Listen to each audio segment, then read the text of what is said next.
Hello everyone and welcome to Gierok Farms. It is a beautiful hot summer day today. We are actually going to be making some hay today, but while we're waiting for the hay to dry, we just raked it and the sun's doing its job now. I figured we'd take advantage of the window we have and aerate some pasture. It's a beautiful day for that. In our area here, the prime time to aerate our hay fields, our pasture, is this mid to late summer, because the ideal time to do it is when it's dry, especially with this tool here behind me. So for those of you that watch the videos know that we purchased this aerator this last winter. We got it early spring here, used it a little bit around the farm here, and I am loving it so far. So this is the new and improved model for this year. It is the SC 12x36 RanchWorx Pasture Aerator.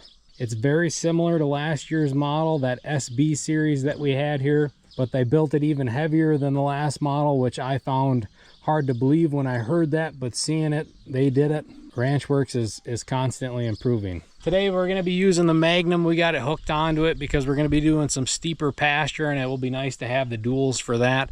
Also, I wanted to work this tractor a little bit here in the middle of the summer. As you guys know, it had a dead battery, so got that charged up, and I'd like to work it a little bit and recharge that system fully and just keep everything moving. You know, you don't want to jump in it this fall and have some issues just because it's sat all summer. So we're going to use the big horse today, which I'm excited about. And I'm also excited to see what this does on some really steep ground. But anyways, thank you all for watching. Thanks for tuning in. Let's take advantage of the beautiful afternoon and do some aerating.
We got Dad in there so I can get some footage for you guys, and he kind of knows exactly where he wants to use the aerator. He hasn't put a whole lot of hours on that tractor, and it shows. He'll get her figured out though. Anyways, shortly here we're gonna get the drone up in the air for you guys and watch this thing in action.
All right, well, that's been a pretty productive afternoon of aerating so far. Dad, he got to play around with the Magnum, still getting used to it, trying to learn it. He can't quite turn as sharp as his John Deere's, and the hydraulic levers are set up a bit different. But it was still nice of him to drive this so we could get some footage from outside the cab for you.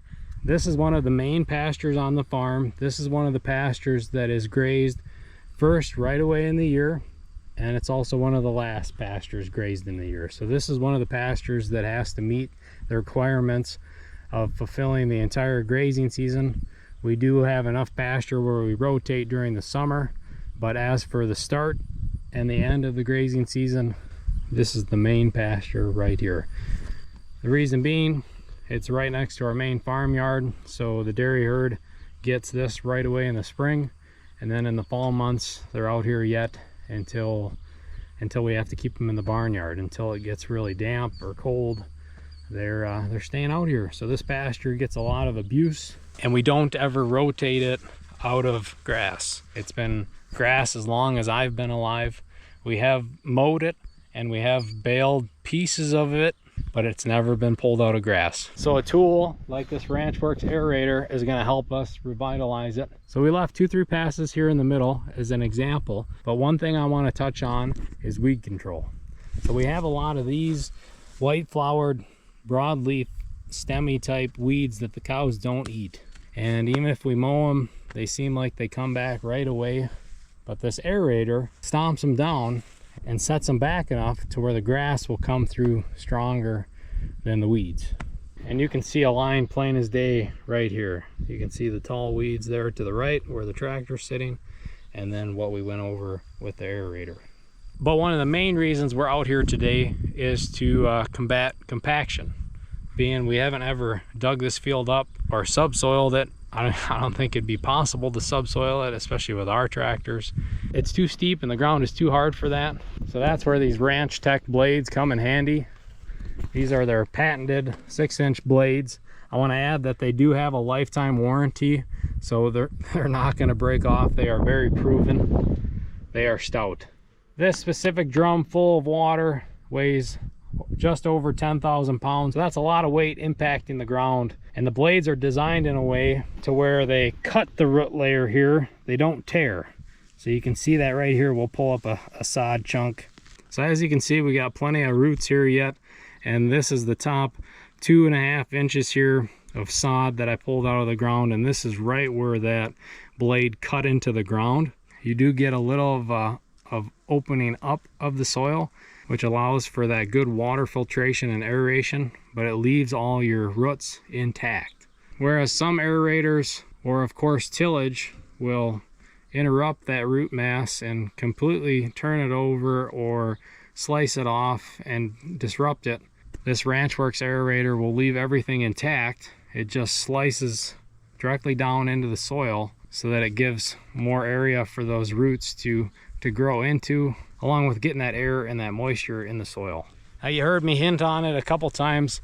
Compaction, that's something we're always battling as farmers, especially in the last decade or two. It's gotten really popular to worry about compaction. It's very noticeable in row crop situations, hay stands, and even permanent pastures like this. Wherever the traffic is with the equipment or the cattle, wherever they hang out, there's not a lot of growth there. The soil isn't very healthy, and a lot of that is due to compaction. And that's a big reason why we're out here. So I'm gonna test our aerated soil here to the left, and then our non-aerated soil.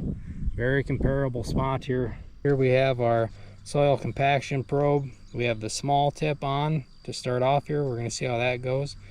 But I'm gonna apply force, and we're gonna try to go 6 inches to a foot in the soil and see how deep we can go before we max out into the red section. All right, so we're gonna go right where the blade impacted the ground. We're gonna see how that goes. I'm one-handing it here, so applying force. Wow, that is impressive. Went all the way to my marker here. That's way deeper than I thought we were gonna go. That's very impressive. Now let's go where the blade didn't impact, but still in the same area. I'll apply some force here. Oh yeah, we're going in easy. made it the same amount of distance. We weren't right in the cut section, so I had to apply a little more force, but it still didn't pick anything up on the gauge. All right, now that we tested some of the aerated ground, we're gonna move far over to where I know we didn't aerate last year, because some of this up here we did aerate. So we're gonna have aerated 2 years in a row, aerated last year, and then we're gonna have never aerated at all. Okay, we moved over to where I have never aerated. It's not on the road, but it's near the road, but not close enough to where I think tractors are pulling off. We're a couple feet away from that. So we're gonna try right here.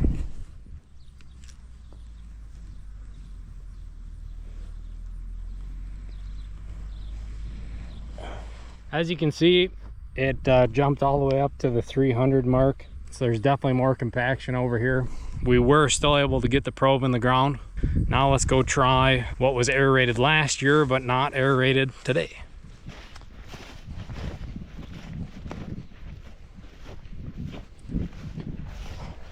Okay, so we moved up the hillside here to a portion that we aerated last year with that last year's model, that SB model, which is very similar to the model that I have here currently. And we were really happy with what it did last year, but we're gonna see what it did for compaction a year later. All right, let's start to push.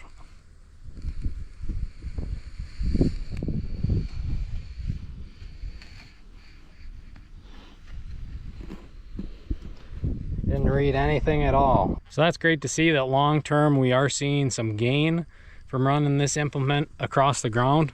And I want to add too, it does seem like the grass is a bit thicker over here. Obviously on pasture it's a bit harder to keep track of that. You know, the cows might have ate more over in that portion that we haven't ever touched, but I can say as of right now the grass is way denser over here compared to over there. Even 25 yards from the road there, it's still pretty light compared to here. So that's a great sign. That's one of the many benefits of this RanchWorx Aerator. But anyways, it's getting pretty hot out here, so we're going to take this back to the yard, and then I also want to take you to that cornfield we planted into sod. That's a really good example of what an aerator like this one can do.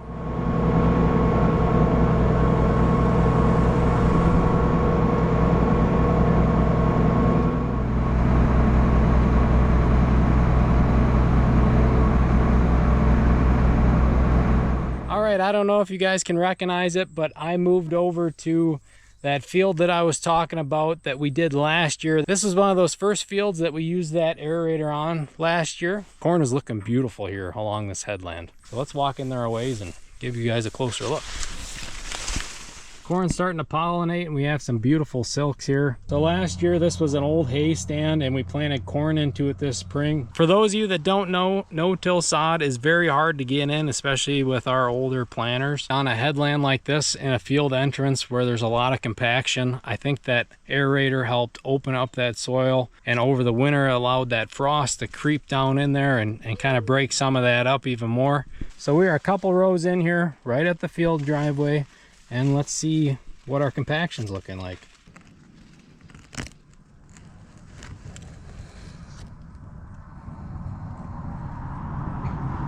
It's definitely firmer than that pasture that we aerated, but it still ain't bad at all. It's better than it definitely was. We only got up to like the 250 mark here with the small tip. And I remember last year with that big tip, we were maxing out right away into that 300 plus range. So things are looking good. And the corn reflects that.